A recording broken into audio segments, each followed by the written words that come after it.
In actual sense, there is no recorded history of Moses' existence. Rather, they copied the story of Pharaoh Akhenaten. If Moses did not exist, what then were they telling us about Moses? That is what we want to find out. Why did Moses come down with a 10 commandment? What is that 10 commandment? Now listen to the 10 commandments. Exodus 3 from verse 1. He said, now Moses kept the flock of Jethro, his father-in-law, the priest of Midian, and he led the flock to the backside of the desert.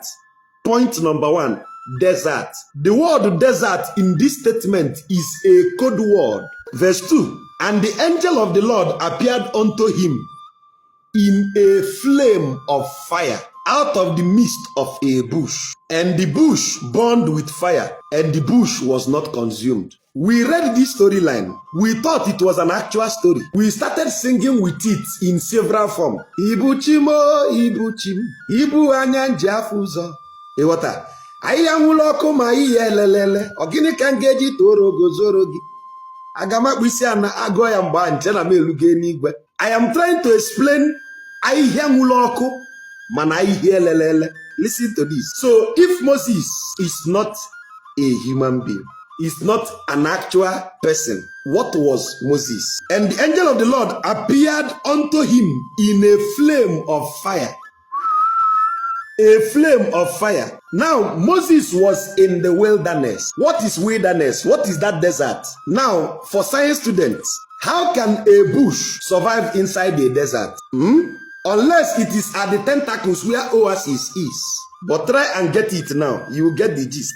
Moses was in the wilderness. The word wilderness is an allegory to mean Moses was in a state of confusion. And I will explain why wilderness is confusion. If you go inside the desert, you cannot tell where is your north, south, east, or west. True or false? If you go inside the desert, it takes an experienced navigator to know where his north, south, east, or west is. So, Moses is inside the wilderness, no compass, meaning Moses is in a state of confusion.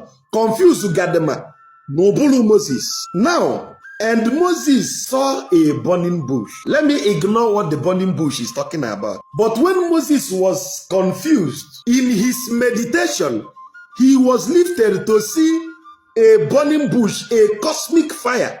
At the end of the day, the cosmic fire, Moses asked the cosmic fire, what is your name? Let me say it in Hebrew. He said, Eya, Esha, Eye. I am that I am. That is what we are told it was translated. In the actual translation, Eya, Esha, Eye is actually, I would be whatsoever I want to be. Abu mi hembo, diche from Ihob Nancholebo Kamgabo.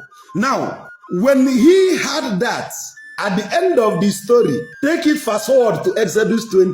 It is what it is. Whatever you make of this reality, that is what it becomes. And that it is what it is gave Moses a constant 10 commandments. Now, the storyline is just introduction. I'm only interested at the 10 commandments. That 10 is a figure, an allegory encoded. Yes, the 10 commandments, thou shalt not kill, has been in existence at least 2,500 years before the story of Akhenaten. How? Because your 10 commandment has already been existing before the person who they copied the story of Moses was born. It was in the 42 principles of Ma'at. Now, why did they use the word 10 commandment if that commandment has been in existence? It is because of the number 1 and 0. Listen, Moses being given the 10 commandments by this fire is because the 10 is a code which we are about to explain. The 10 commandments, thou shalt not kill, has been in existence at least 2,500 years before the story of Akhenaten. How? Because your 10 commandment has already been existing before the person who they copied the story of Moses was born. It was in the 42 principles of Ma'at. Now, why did they use the word 10 commandment if that commandment has been in existence? It is because of the number 1 and 0.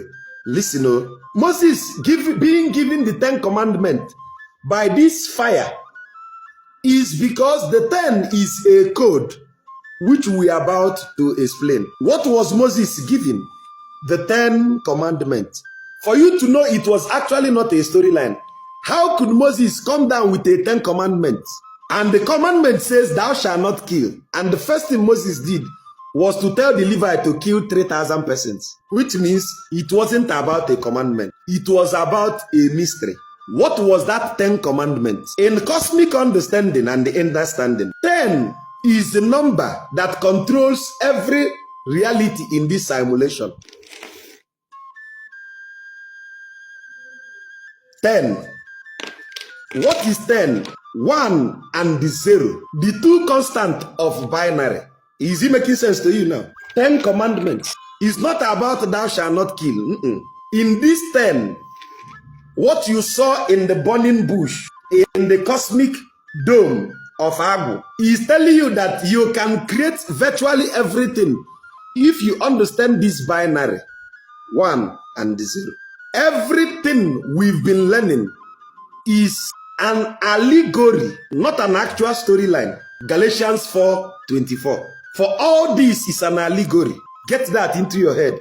Meaning, if all they are telling us is about the Helios, the sun, every connection must connect it down to the sun. Everything in this book is telling you about the sun. When Moses met the burning bush, if a sun is shining, how does it look? Doesn't it look like fire? So Moses met the great sun, and the sun told Moses that the plane of all reality is encoded in 1 and 0. He gave Moses the 10 commandments, the binary of all creation. Now, Moses came down and is trying to tell people of all this binary, what we can do. That what we are looking for is to look up to the greater sun. Listen, listen to this. Again, they began to twat our brain until they told us that it is called the tetragrammaton. Because if you want to lie to a black man, give him a language he will not understand.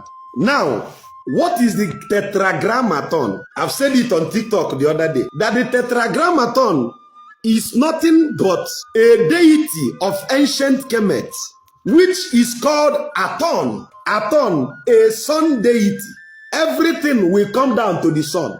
Just be listening to everything I'm saying today. It will bounce back to the sun. Anyang, Helios, Biblio, book of the sun. Helios, book of the sun. Aton, the sun deity. Now, what is tetragrammaton? I will show you. When they gave us the tetragrammaton, they told us that this is the sound of its name, Yod He Wad He, separating into two entities.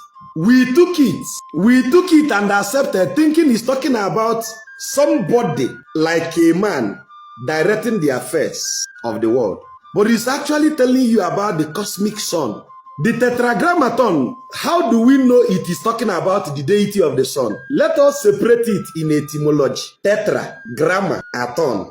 For those who did science, you will remember that tetra means 4. In chemistry, once you say tetraoxo, it means 4 moles of oxygen. Listen, in this tetraoxo, you now know that the word tetra means 4. But they tell you tetragrammaton. What is grammar? Since we found what is tetra. Tetra is 4.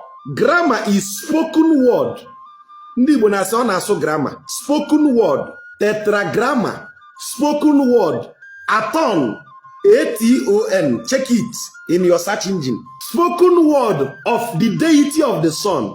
Tetragrammaton, meaning represent the deity of the sun in 4 syllables. Represent the deity of the sun in 4 syllables. Tetragrammaton. Why am I saying this? As a Jewish student, I was thinking that once I hear tetragrammaton, they told us it is the holiest name of God on earth. Not knowing if I na-achọba anyanwụ ndị nna anyị ochie nwa akwanyelu ugwu eri mgbe maka na ndị Igbo nwere ọra na-edozi anyanwụ since ụwa. Now, if the tetragrammaton is pointing to the sun, Helios pointing to the sun, who then is the son of God?